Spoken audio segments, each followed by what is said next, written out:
Bonjour à tous et bienvenue dans cette vidéo exercice sur le passage de la voix active à la voix passive en anglais.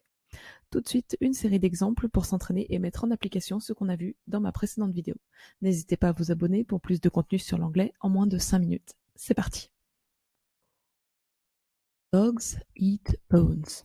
Dans cet exemple, à la voix active, on voit que dogs est l'acteur en début de phrase, suivi de l'action, puis de la victime qui se trouve en fin de phrase. Qu'est-ce que cela donnera à la voix passive ?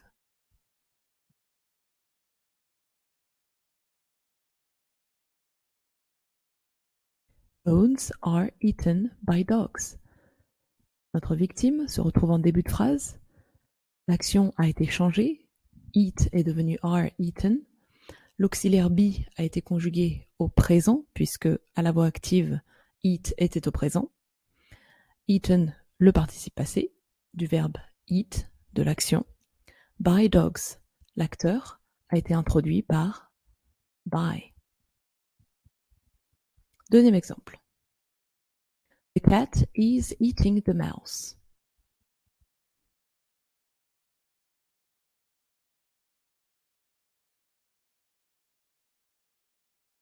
The mouse is being eaten by the cat.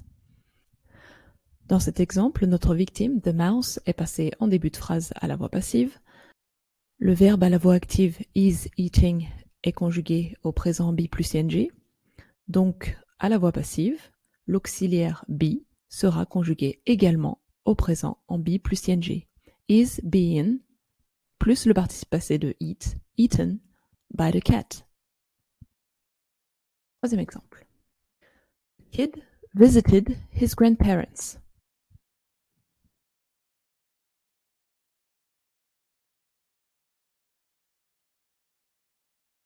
His grandparents were visited by the kid.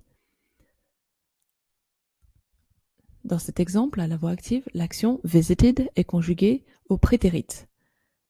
À la voix passive, l'auxiliaire be sera également conjugué au prétérit. Were, plus le participe passé, du verbe visited, de l'action visited. Quatrième exemple. John will see this famous actor.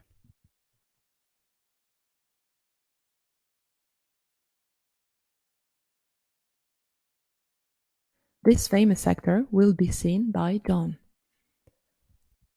Dans cet exemple, l'action see est au futur avec le modal will see, à la voix active.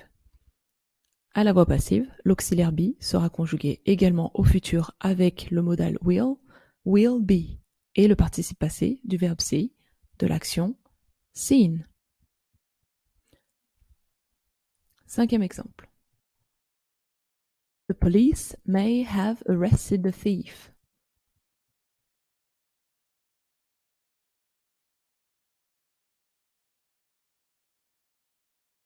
The thief may have been arrested by the police.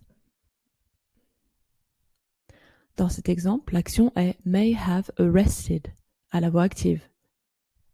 On a donc une probabilité au passé que la police a arrêté le voleur. À la voix passive, l'auxiliaire be sera également conjugué de la même manière avec may have, participe passé. May have been, plus le participe passé de l'action arrested. Sixième exemple. I have drunk my tea.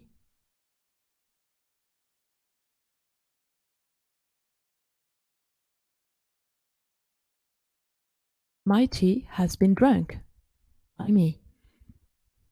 Dans cet exemple, l'action est au present perfect, have drunk, à la voix active. À la voix passive, l'auxiliaire be sera conjugué également au present perfect, has been, plus le participe passé du verbe, donc de l'action, drunk. Dans ce dernier exemple, l'acteur est un pronom personnel, I. Et on constate que s'il est introduit par by à la voix passive, le pronom personnel sujet devient complément, me. Voici les correspondances entre les pronoms personnels sujets et les pronoms personnels compléments. Pour I, ce sera me. Pour you, ça restera you. Pour he, ce sera him. Pour she, ce sera her. Pour it, ça restera it. Pour we, ce sera us. Pour you, ça restera you. Et pour they, ça sera them. J'espère que cette vidéo vous aura aidé à mettre de l'ordre dans l'utilisation de la voix active et de la voix passive en anglais.